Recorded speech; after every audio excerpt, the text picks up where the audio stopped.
Saludos, amables televidentes. Gracias por sintonizar una vez más a Primerísimas. Esta semana ha vuelto a la palestra pública el tema de la deuda pública. Y a propósito, en la semanal, el presidente Luis Abinader aprovechó y destacó los logros que ha tenido el gobierno para poder tener un sistema financiero sostenible, y también demostró los reconocimientos que ha vivido el país en los últimos años de parte de organismos internacionales que reconocen el manejo adecuado tanto de la economía como de la deuda pública, porque siempre se ha sabido que cada gobierno hereda lo que deja el anterior. La Fuerza del Pueblo afirma que en su declaración sobre la deuda en su gestión que carece de sustento, y por el otro lado, la Fuerza del Pueblo, también el expresidente Leonel Fernández publicó un artículo en el Listín Diario en la que se refiere al tema. La Fuerza del Pueblo asegura que el 80% de la deuda se usa para mantener el gasto corriente del gobierno. Estos renglones, la oposición está haciendo un papel, pero se olvidan que tienen un presidente que es economista y que en los números muy difícilmente le gane, porque lo sabe muy desglosar, y como se ha hecho en esta semana que se ha publicado cada renglón desde el 2020 hasta el 2025. Es una situación que vamos a tener que estar manejando, porque en verdad que la economía, no solo de República Dominicana, sino en todos los países de América Latina, se están visualizando que no van a quedar tan bien paradas como ocurrió en el año anterior. En el día de hoy, en nuestra entrevista, tenemos un historiador. Él es escritor también y profesor de la Universidad Autónoma de Santo Domingo, y amigo Juan de la Cruz. Con él vamos a hablar de ese tema y de otros cuando regresemos de esta pequeña pausa.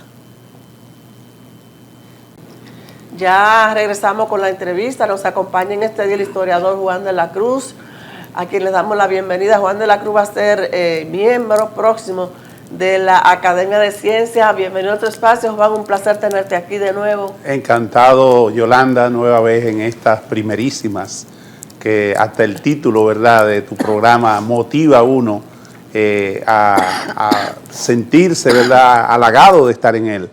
Sin duda alguna, la Academia de Ciencias de la República Dominicana, a través de su área de sociales, ha tenido a bien reconocer nuestra trayectoria, y para ello nos ha invitado a investirnos este miércoles 15 de octubre a las 7 de la noche con un tema muy importante, muy interesante, que vamos a disertar allí.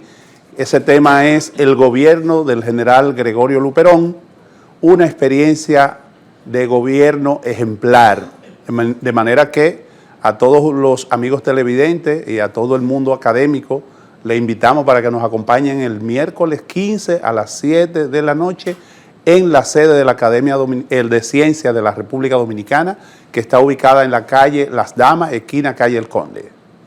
Juan, antes de iniciar la entrevista, yo te preguntaba con el tema de la deuda que siempre los gobiernos enfrentan. Ahora está sobre la palestra pública de nuevo, y sabemos que ese es un manejo que casi siempre se le da y se le atribuye al que está de turno, pero eso es como una encadenación, ¿verdad? Sí, sí. Lo primero es que hay un mito aquí en la República Dominicana, en el sentido de que Trujillo saldó la deuda, y después de eso nos dicen, pero al mismo tiempo fue el que reinició el endeudamiento del país. Trujillo pagó Trujillo Hall.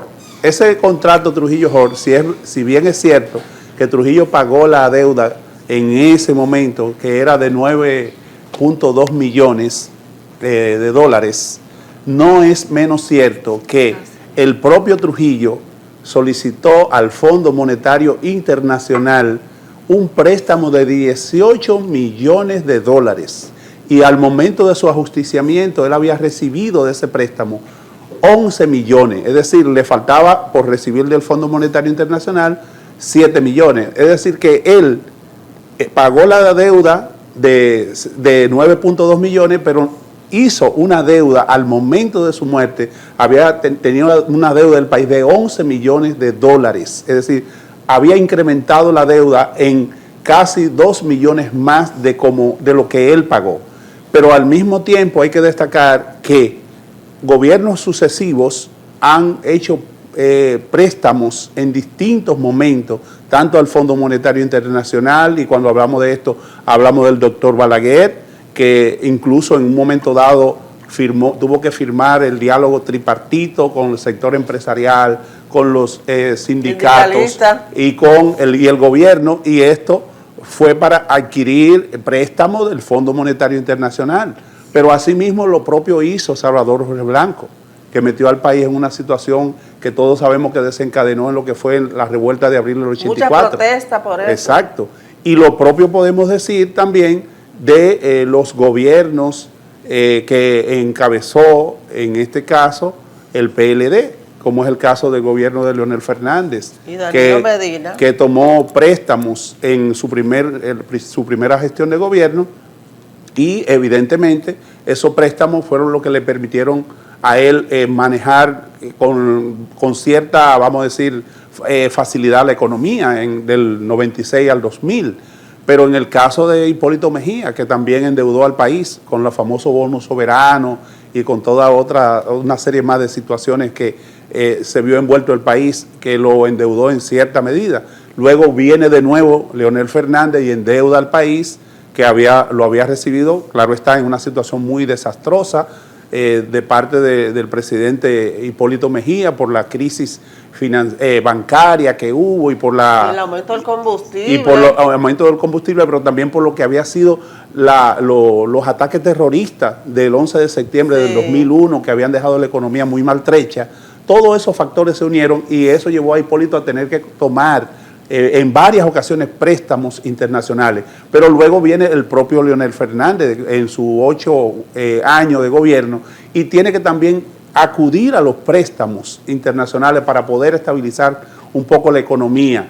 Y luego viene Danilo Medina, que también hace una cantidad considerable de préstamos. O sea, todo eso ha llevado al país en una espiral de endeudamiento. El presidente actual, sabemos, heredó una crisis sanitaria bastante fuerte, que tuvo que tomar préstamos para poder enfrentar esa crisis sanitaria. Todo eso no se le puede olvidar y ha elevado el tema del turismo, que genera ingresos para el PIB, ¿verdad? Sí, sí, pero digo que a nadie se le puede olvidar que el gobierno recibió el país en medio de una pandemia que la que tuvo que encarar con mayor responsabilidad como lo hizo Danilo, porque Danilo no asumió la responsabilidad que debió asumir comprando las vacunas, gestionando eso. Él prácticamente se desentendió de todas esas decisiones que debió tomar, se la dejó al gobierno siguiente, al gobierno del presidente Abinader. En la transición. Claro, y eso entonces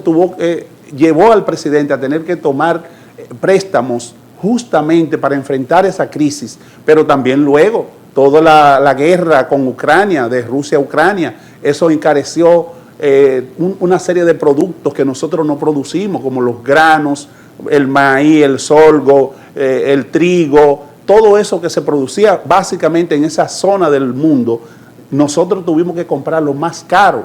Entonces, todas esas situaciones hay que entenderlas. Además, el presidente ha estado subsidiando elementos como la energía eléctrica para que eso no se dispare a niveles, vamos a decir, inalcanzables. Ha tenido que subsidiar los combustibles para que nosotros no tengamos que pagar un galón de gasolina a 500 pesos. Es decir, todas esas situaciones tenemos nosotros que entenderlas para poder ser justos. Si no entendemos eso, estaríamos nosotros solamente haciendo politiquería. Tenemos que poner la cosa en su lugar y entender que el presidente, como él bien ha dicho, muchos de los recursos que ha tomado préstamos ha sido para pagar otras deudas, o sea, las deudas que le dejaron otros gobiernos. Entonces sería como el papel de la oposición, que ellos están haciendo su papel.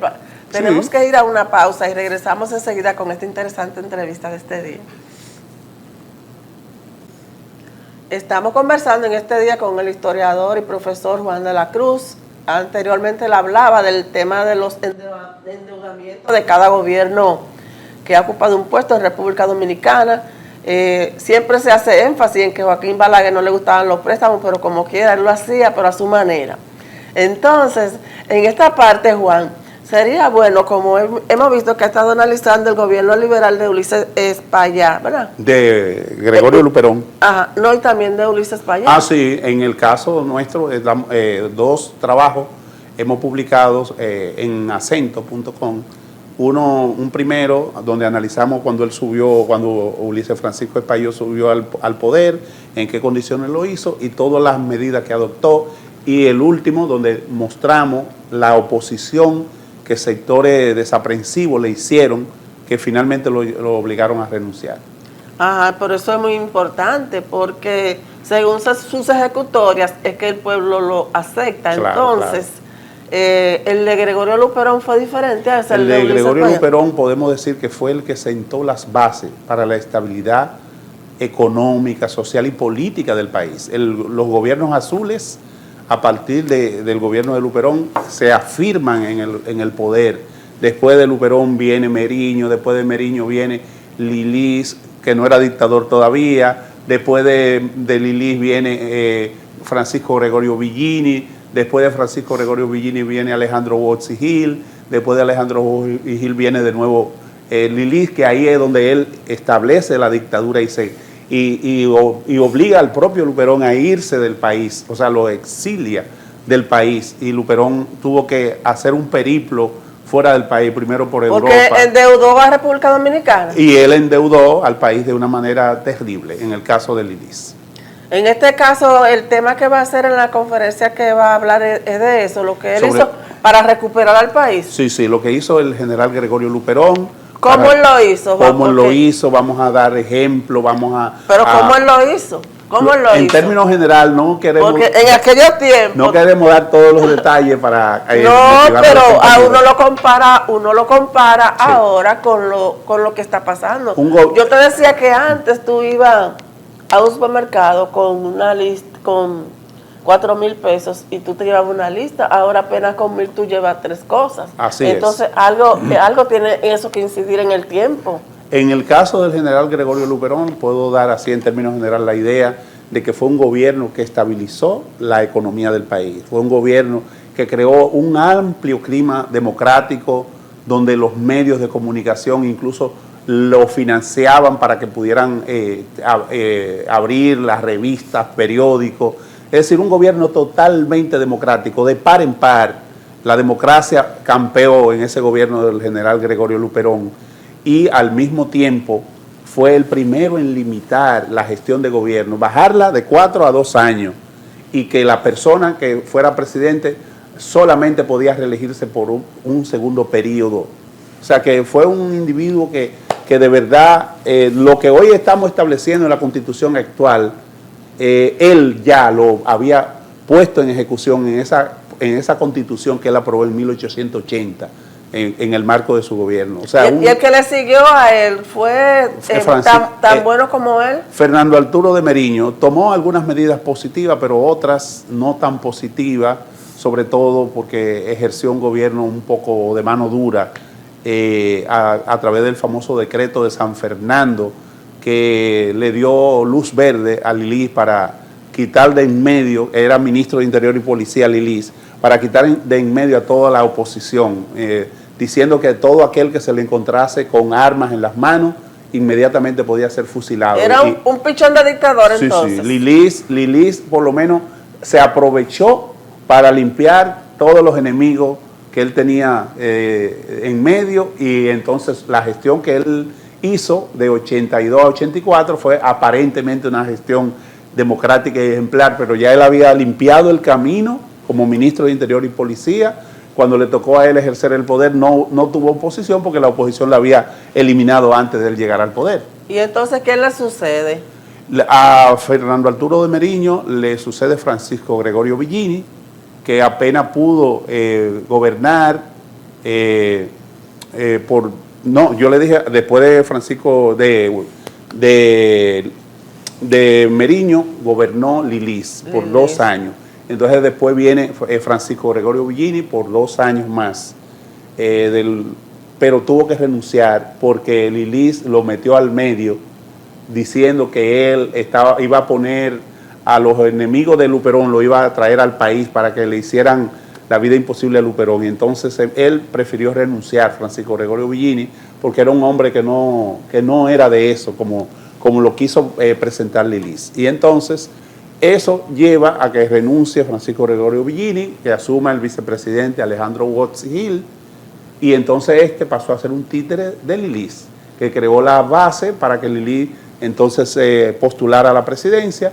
Le hicieron un fraude colosal a Casimiro de Moya. Casimiro de Moya se fue a Las Maniguas, a Las Vegas, a La Vega, en una rebelión, la revolución de Moya, y prácticamente hasta que Lilis no acabó con los enemigos suyos, ya sea comprándolo o ya sea por las armas, no asumió el poder. Y después que asumió el poder, en 1887, prácticamente puso a la mayoría de la gente de Casimiro de Moya en posiciones clave.